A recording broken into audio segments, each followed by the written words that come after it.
wanted to talk about a topic I've discussed recently because it's been on my mind a lot in trying to understand our legacy, or the question that people often ask of how we want to be remembered.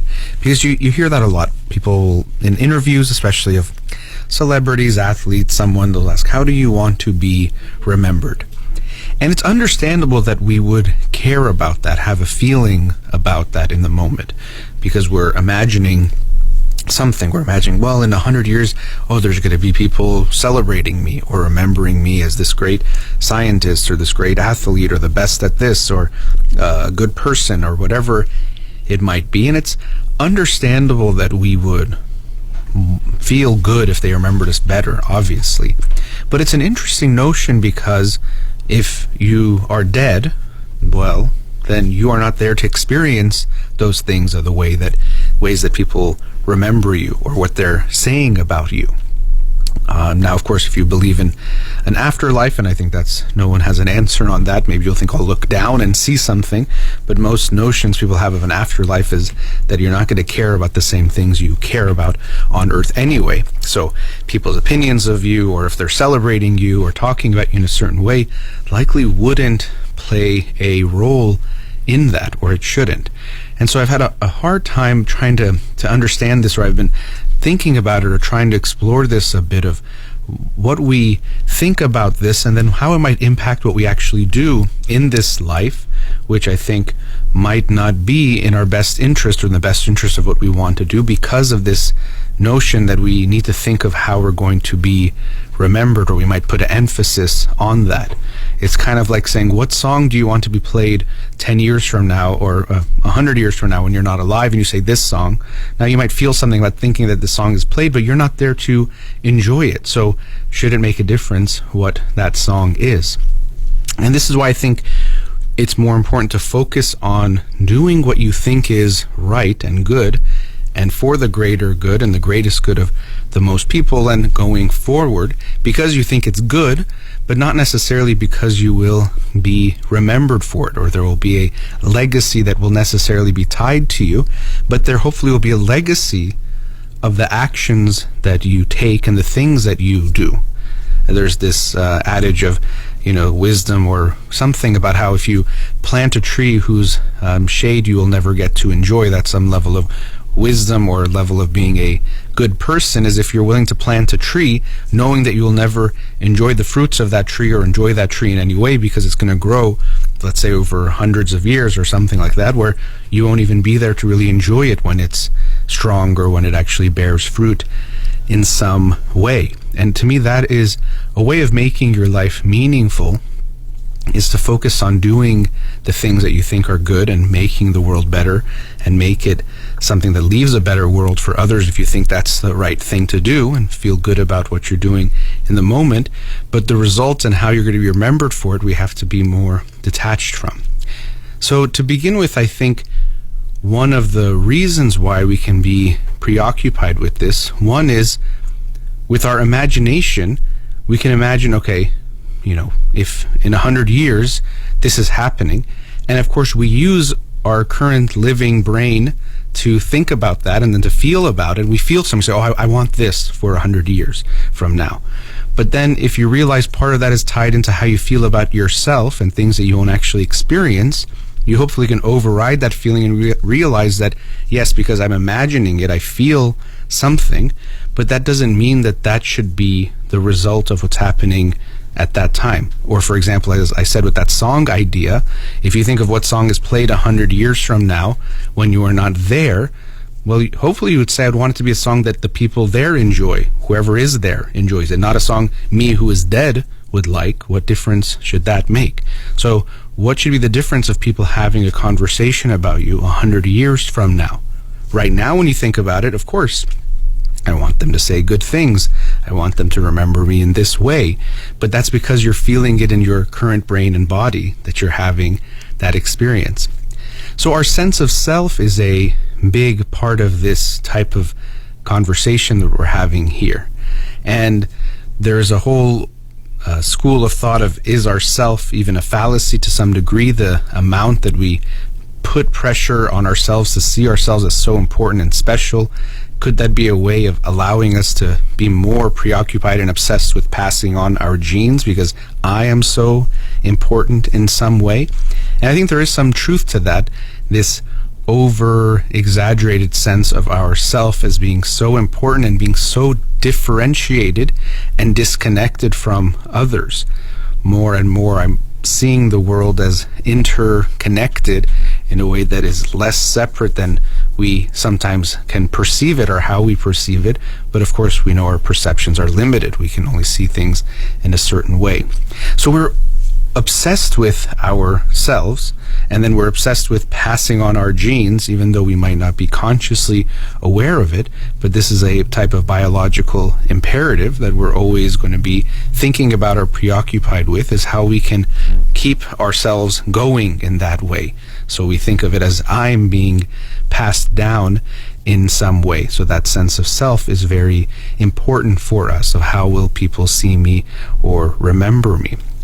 And so similar to that, as I was just saying, seeing and remembering, I think that's what people are also thinking about. It's like this me that is being passed down. And I think that's why people can be preoccupied with, what is my legacy? How do I continue after I die?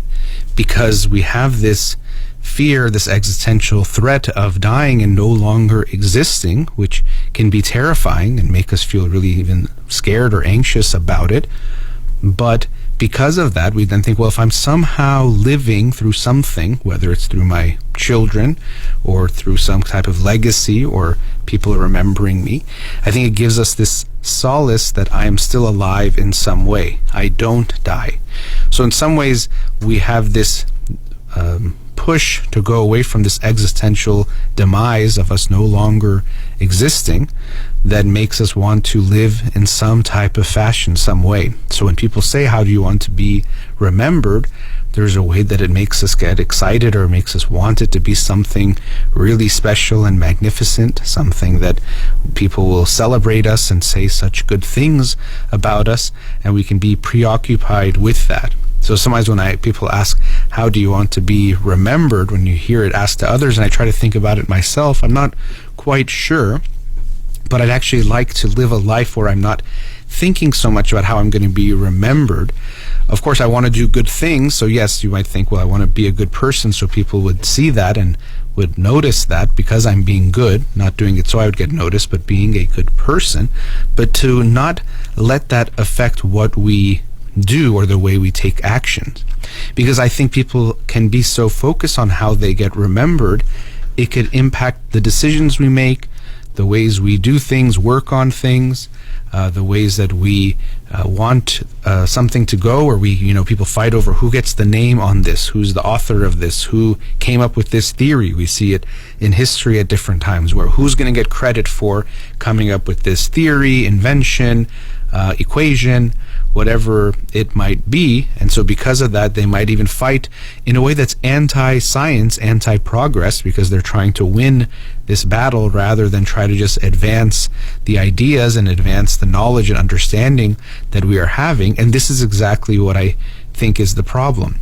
Now, some of that might be that they want to enjoy the fruits of being the winner in that type of a game in their own lifetime, so they know they'll get fame and money and all sorts of other things that could come with being the person who did this or does that. But some of it could also be because of the legacy of people knowing who they were, that continuing in some way, and that's where I think it could be an issue. So let's say you have a team of people, group of scientists working on some project, and they can be focused on or preoccupied with who's going to be the one that gets their name on this. And this brings up another issue that for me more and more is becoming clear, or at least I'm figuring it out for myself, that we lose a lot when we're putting too much emphasis on who is the person for this, which goes back to how we celebrate certain individuals or we celebrate certain things that have come about. Of course, we should recognize good things that people do and recognize them throughout history. But I do think there's a way that history is too much, as they say, written by the winners, in the sense that most accomplishments get put onto one name. in some ways I think it's also because it simplifies it. So who came up with this? Oh, it's this person. Who came with that? It's this person. Who's responsible for this thing? It's this one person. When almost no accomplishments have been done in that way, that it was one person. Teams of people have been working on it. The work that they're doing is now based on work from other people. If I've seen further, it's because I've stood on the shoulder of giants that I can see further. It wasn't just that person's work in their lifetime, even if they did work alone. And there is this myth of the scientist working all by themselves, which is not that real, or we don't even see it in history, and especially now, where the one person is doing all that work.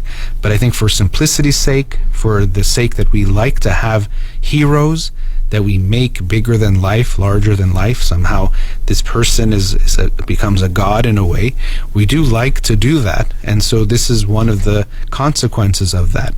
We give too much credit for things that were really a group or really a global type of an accomplishment, or at least over time a historical accomplishment.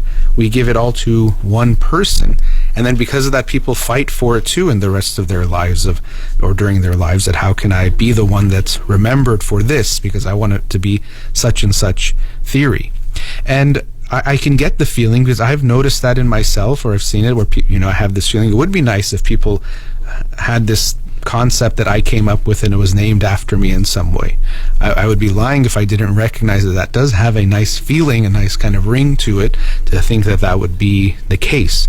And so I'm not saying we shouldn't want it at all, or it doesn't make sense that it would feel good, or it comes to us as a good feeling, but that we wouldn't want that to be the driving force. So I would hope that if I came up with some idea and then someone approached me to collaborate on that idea that actually could make it better, but if I felt threatened that, you know what, but then it won't just be my name, so I shouldn't work with them, that to me would be the wrong motivation. That would be using a feeling that is really not that significant, because it's a feeling about something that's in a future that I won't even experience myself, to guide some of what I'm doing now, which if I'm doing it to help others, and I think it's good to help others, then I would be getting in the way of that.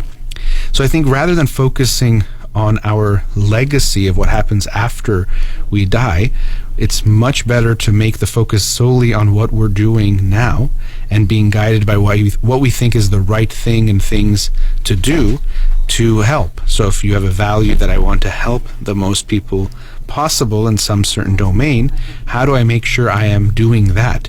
And the amount of credit I'm getting will not have to be the driving force.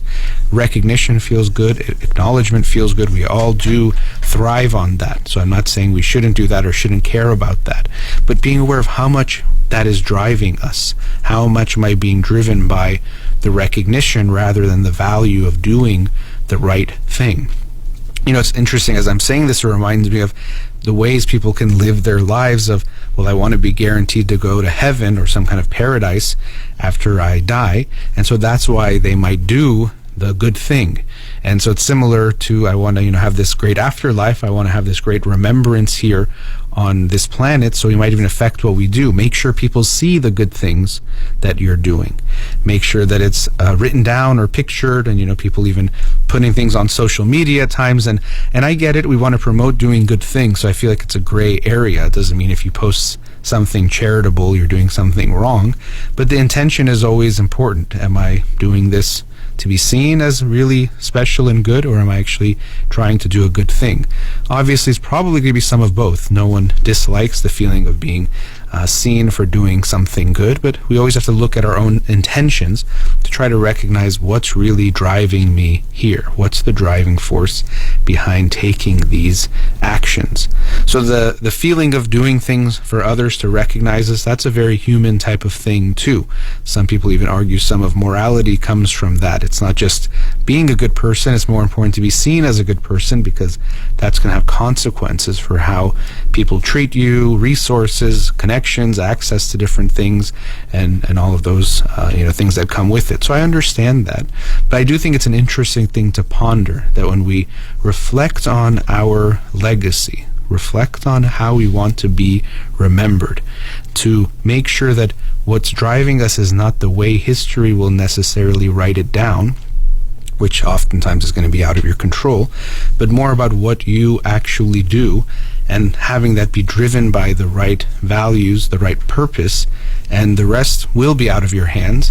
And for better or for worse, you won't be here to see what comes of it, how you will be remembered.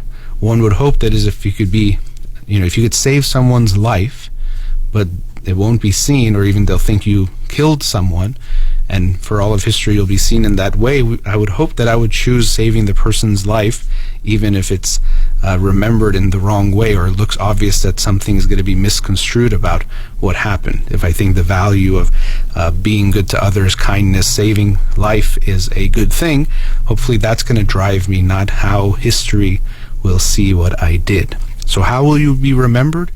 Well, you won't have a lot of control over that, but how will you do what you do and how you live your life? That's up to you, and I hope that will drive you more than the memory of what people will think or how history will remember what you've done. Let's go to another commercial break. Studio number 310-441-0555. We'll be right back.